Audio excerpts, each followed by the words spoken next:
Hello, Greg here. Now, if you're watching this video, you're probably wanting to know a little bit more about how the whole weight loss process works and the science behind it all and what's actually involved. Now, I know it's a long video, it's probably 25 plus minutes long, but I promise you, if weight loss is something that you're wanting to achieve, by the end of this video, you will know exactly what's expected of you and how it all works. So set aside that 25 minutes, sit back, relax, and enjoy the video. First thing we have to understand before anything else is how many calories are in this body fat that we're wanting to lose. That's super important. It becomes clear a little bit later. So 1 kilogram of body fat equals X amount of calories. Right? So if I said to you, we're going to take 1 kilogram of body fat outside of your body, put it on the table next to you, give you a knife and fork to eat it, you consumed it, you would be consuming X amount of calories. To put into perspective, if a Whopper is about this big, your body fat kilogram is probably about this big, so a little bigger, that Whopper is about 700 calories. So to put it into perspective, the Whopper is not pure body fat, or it's not pure fat, there's a lot more that goes into that Whopper. This is pure fat, lots of calories. It's 7,000 calories. That probably won't make much sense to you right now, but it becomes pretty clear as we go. So let's ignore that for now. Let's just put that aside. And let's talk about output. We have 3 things that we can do to expend energy, to burn calories, right? One of those things is exercise. It's simple. Everybody knows that one. That's expending calories, we're burning calories, we're exercising, we're moving. The second one, not so obvious, is metabolism. Right? Metabolism, the definition of that is the minimum amount of energy required to keep you alive throughout the day. We're alive every second of the day, so for 24 hours, we are burning X amount of calories over that time.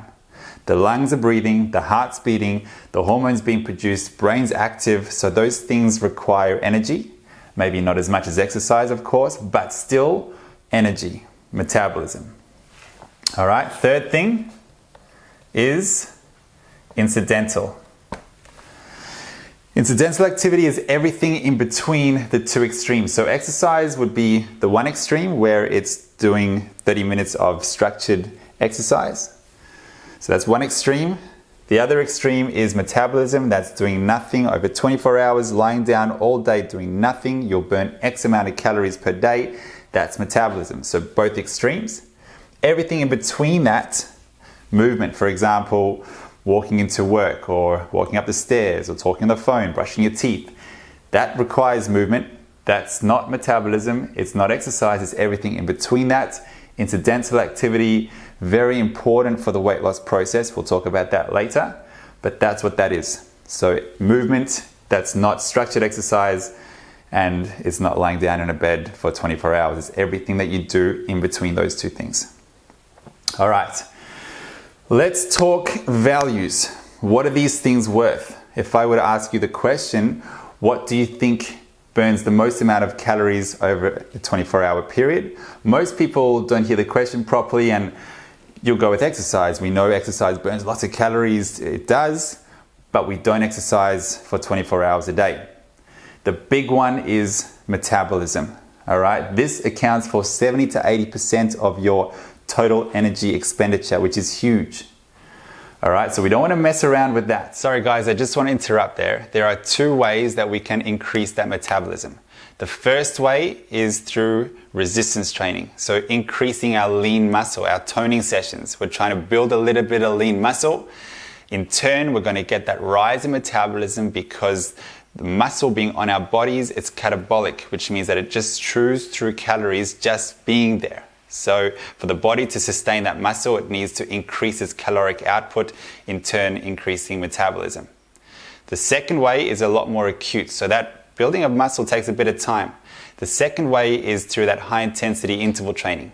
We know we get a response for up to 24, 48 hours post our exercise session if it's intense enough.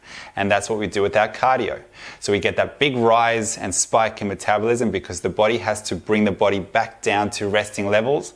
It has to decrease its body temperature, decrease blood pressure, get rid of all the toxic products that we produce during that exercise session, and that requires energy. That energy lasts, or that requirement lasts for up to 48 hours post-exercise session, depending on how hard you've worked.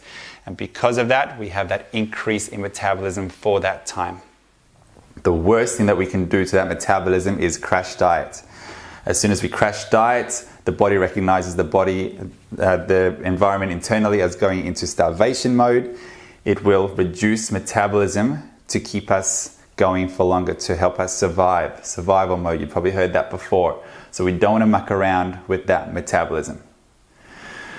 Okay, so, and again, what requires the most amount of calories over a 24-hour period is metabolism. Absolutely.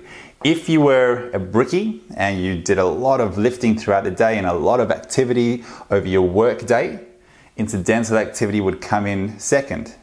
You probably don't have much energy for exercise, so you're probably not exercising much as a brickie anyway.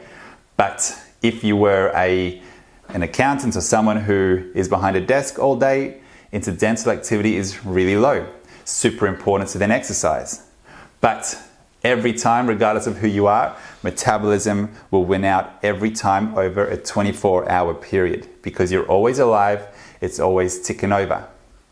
If the question was what requires the most amount of energy per hour, or which expends the most amount of calories per hour, exercise is going to win out every time because a huge amount of calories in a short period of time. But you can't maintain that over 24 hours. Okay? Let's talk figures. Let's put it into perspective. So if this is 70 to 80% of your total energy expenditure, we know that to be quite high in calories, right? For an average 65 kilogram female who's 40 years old, of an average height, we're talking around about 1,300 calories of expenditure per day. Okay, so we're working over 24 hours here. Next one, so we'll talk exercise. Let's say we're doing 3 exercise sessions per week at Body Embrace, and that's probably 300 to 400 calories a time. That's not 300 to 400 calories per day. That's only 3 times a week. So we have to total that up to say 1,200 calories and divide that by 7 days per week. So all of our energy expenditure through exercise over the week, divide that by 7 to get us for 24 hours, because that's what we're working with here. Let's just call it 150. So 150 if you're doing 3 exercise sessions per week at Body Embrace. Incidental. Now most of us don't do much incidental activity, not even us as trainers. You know, we're instructing, we're there up in front of you, but we might be standing around, but we're not doing much exerting throughout the day. So for most of us, incidental activity is fairly low. That's just society today. We're not going out hunting for food. It doesn't work like that anymore. So we usually use around 10 to 15% depending on what you do throughout the day. Let's just call it 10% of metabolism. Maybe a bit more than that. Let's round the numbers off. Another 150 calories from incidental activity. Look at that already. Like I said, metabolism is always going to win out between the 3 of those categories. 1,300 compared to 150 and 150. It's huge. 80 to 90% that is. All right, let's total that up. That is, what's that, 1,600 calories out. All right, 1,600 calories expenditure, all right, per 24 hours. Now, let's go back to our weight loss. Let's create a hypothetical situation here, and let's say we're a bride wanting to get married. I was going to get married in 10 weeks. Now you've been told by your dressmaker, because you are so specific with what dress you want, and you're told by the dressmaker that in order to fit into this dress, you have to lose 10 kilograms. So we're talking 10 kilos in 10 weeks. All right, 10 kilos in 10 weeks. Now, one of those kilos that we're wanting to lose is 7,000 calories. One of those kilos. That's basically saying that at the end of the first week, where we're trying to lose that 1 kilogram of body fat, at the end of that week, our body has had to have found 7,000 calories from somewhere else, which is our body fat stores, to create the energy required to keep us going throughout the day, every day, over that week. So 7,000 calories at the end of that week, the body has had to have used from somewhere else because you haven't fed it that 7,000 calories. It's not like a car where it's just going to stop. Your body has fuels, it has reserves. That's our body fat. And we've got tons of that available. Most of us, even if you're considered in shape, you've got thousands of calories worth of fuel in your body fat to help us survive in case we ever need it. So one of those kilograms is 7,000 calories. Now, we're working per day here, right? This is per week, 1 kilogram per week. We need to work on per day to help us with this equation down here. So we divide 7,000 by 7 days in the week, gives us 1,000, can't really see that, 1,000 calories per day of deficit. Guys, I just want to interrupt there again. Something super important to realize, which I didn't quite touch on before, is weight loss is all about calories in versus calories out, right? So calories in versus calories out. At the end of the day, that is how weight loss is achieved. Now, the flip side is true as well. This is how weight is gained also. So, if your calories in are more than your calories out, those calories have got to go somewhere. They don't just disappear, they get stored. So your body is thinking back to the caveman times where it doesn't know when its next feed is going to be, so it's a great survival response. It stores the calories in case you need them for later. Because we don't really need that response anymore, it's kind of pointless, and that's why we put on a bit of extra weight and don't like it, but it's there for a reason, it's there for survival. The flip side works for weight loss. So if we put less calories in than we're burning up, the body, like I said before, has to find calories from somewhere. It's not just going to die out, it has to find calories from somewhere, body fat, in order to keep us going. Back to the video. Remember that deficit means the body has had to have found 1,000 calories from somewhere else because you haven't fed it that 1,000 calories, right? If we know our output is 1,600, we've already established that. It's around about the mark for most of us, around that demographic that we spoke about before. 1,600 calories of out. Remember, our body has had to have found 1,000 calories from somewhere else in order to keep us going, in order to lose that 1 kilogram of body fat. So what we do here is we subtract 1,000 calories from that amount. Gives us 600 calories in per day. All right, let's work backwards and let's explain that. If I were to want to lose 1 kilogram of body fat per week, I know my deficit needs to be 1,000 calories at the end of each day to give me 7,000 calories of deficit by the end of that week. We've worked out our out already. We know 1,600 calories is our output per day. I've subtracted 1,000 calories from 1,600 to work out how many calories I need to be consuming, and it's given me 600 calories in. Let's work in reverse. If I were to eat 600 calories, I'm doing my exercise, my metabolism is working, my incidental activity is still the same, then I'm eating 600 calories, then I know I'm burning 1,600. The body has had to have found 1,000 calories from somewhere else because I have not eaten it. I've only eaten 600. The body will break down my body fat to supply my body with the energy required to keep me going. Like I said before, we're not a vehicle. We're not going to just stop and park it at the end of the freeway. The body will use its fuels and reserves to keep us going until we run out of water. Then we park it. But we've got plenty of fuels, plenty of calories. So, me being a pretty average trainer, you've come in to me as a client and you said, Greg, I want to lose 10 kilos in 10 weeks. My dressmaker's told me that this has to happen. If I don't do that, then I'm not going to get married.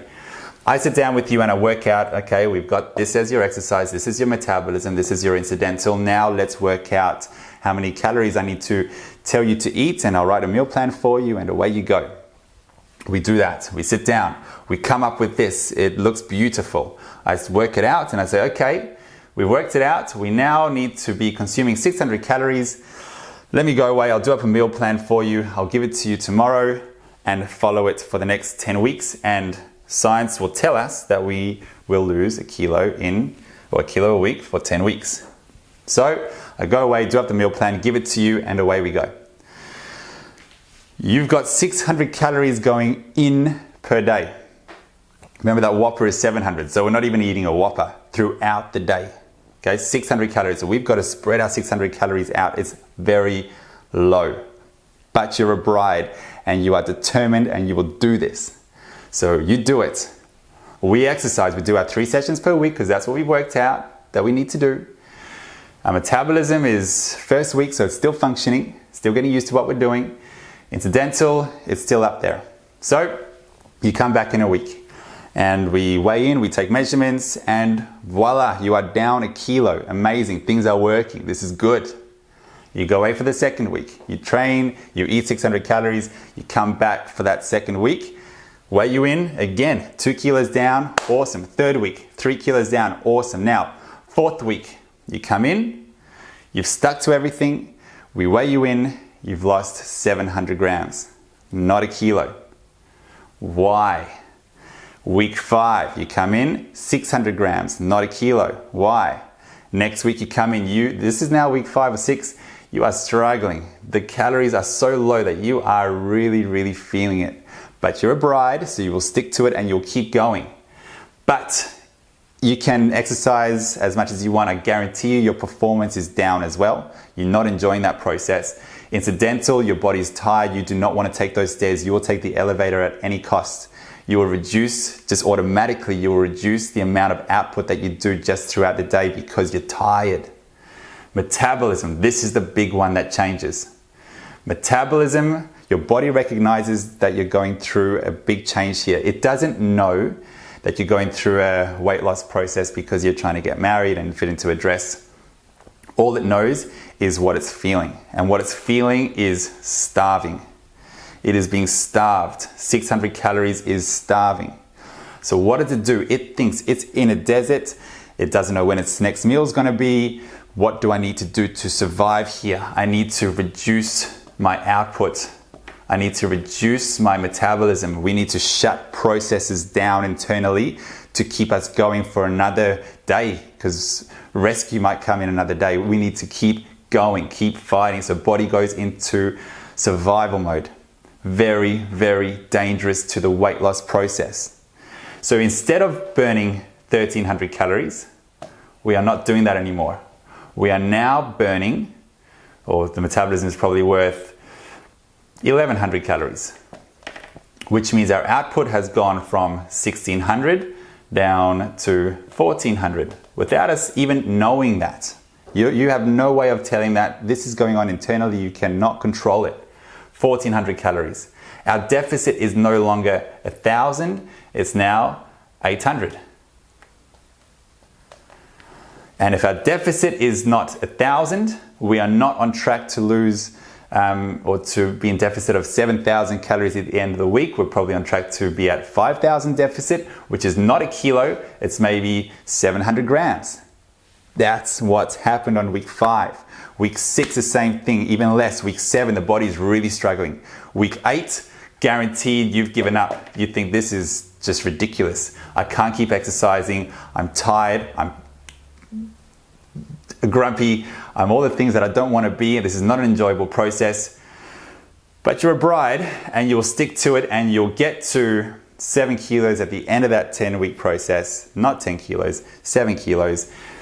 You squeeze into that dress, you get married, then because you've just put your body through hell for 10 weeks, post-wedding, you're just a mess. And there's no way you'll put those 7 kilos back on in a flash. You're just given up. You're not going through that process again. It's left a bad taste in your mouth. It's done. It's done. That is a danger of doing things too quickly. And that's the danger of seeing a trainer that doesn't know what they're talking about. Now, let's wipe that off and let's talk about how you need to, or how you can lose that 10 kilos in 10 weeks coming to a trainer who knows what they're doing.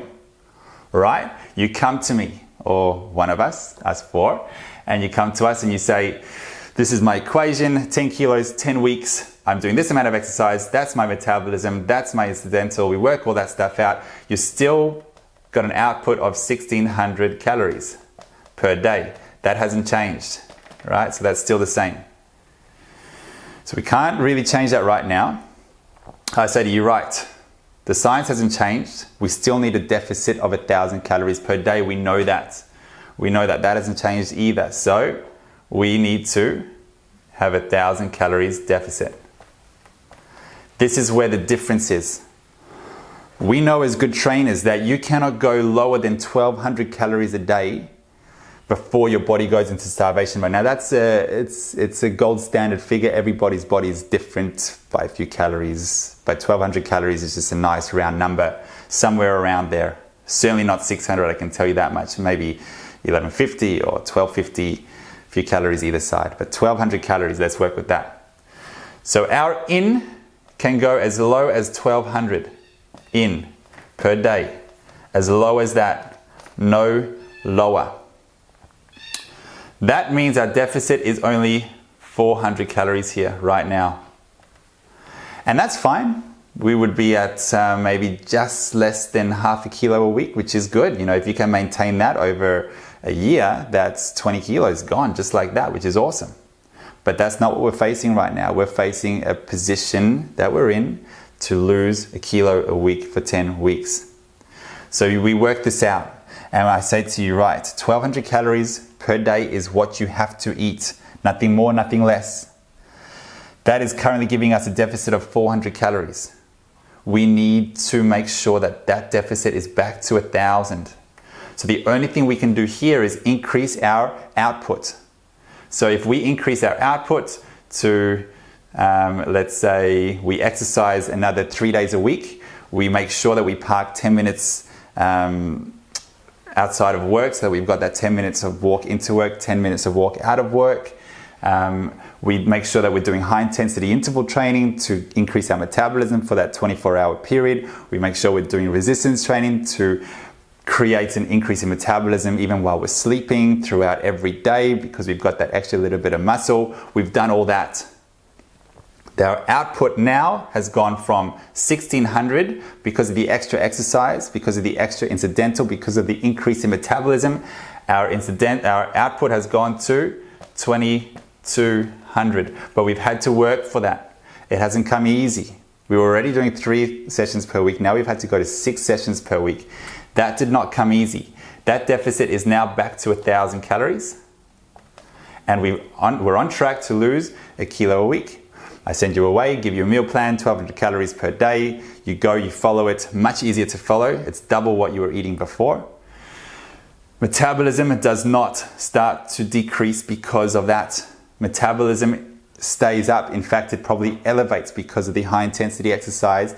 It knows when it's getting its next meal. It's not going into starvation mode. You're feeling good. Your exercise output is better because you're feeling good about it. Incidental, you're still able to move throughout the day and not feeling like you need to go sleep for every minute of the day. So we manage that for 10 weeks, a kilo a week, every single week the body will lose. It came at a cost. The cost came from the exercise. Can we manage 6 sessions a week? That's difficult. Could we manage parking all the way 10 minutes away from work and walking all the way back to our car? Can we manage that? If you can, awesome. 1,000 calories deficit a day, a kilo a week, brilliant. Here at Body Embrace, we don't do things quickly like this. We advise you not to take extremes because that's difficult to sustain. We want a lifestyle change. A lifestyle change comes from maybe 300, 400, 500 calories deficit a day, not 1,000.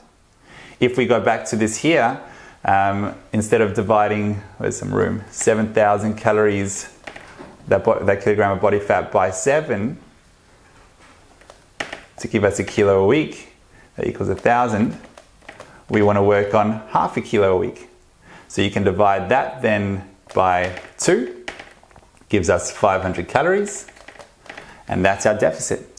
3,500 calories deficit. So 3,500, not 7,000, so half of that gives us 500 calories deficit a day, gives us half a kilo of weight loss a week. At the end of the year, 25 kilos gone. Now for most of us, we're wanting 5, 10, 15 kilos. You stick to that for 6 months, 8 months, 12 months, you're gonna lose, or you're gonna get to your target weight in no time, but it's patience. You've got to do it slowly. You've got to give your body a bit of time to adjust here as well. If you go too fast, like this person here, you're going to, first of all, not lose the weight that you want to. You're gonna burn out, you're gonna get a bad taste in your mouth with this whole process. You're gonna slow your metabolism down. You're gonna then binge eat because you just couldn't be bothered with it anymore. You put the weight back on, and then you put even more on because metabolism is still down and it takes a bit of time to correct itself. Dangerous, all right? Half a kilo a week, maximum per week, 500 calories deficit a day, half a kilo at the end of the week. We're winning. That's what we recommend. If you have any questions about that, guys, please feel free to write them down, email it to us, ask us if you see us. Our accountability sessions are super important. If you're struggling with a bit of guidance with your eating, we go through all that stuff. We go through all this stuff. We make it very specific to you. We've got meal plans available specific to you. There's a lot of support here for you. If you find you need that. Some people find that they're very okay with their exercise and their food is fine and they're getting their results, and that's fine too. But if you're in the category that you need a bit more support, a bit more guidance and a bit more accountability sessions is what they're there for. So if you're wanting a bit more of that, then again, get in touch with us and we can hook you up with that stuff as well. See you guys soon.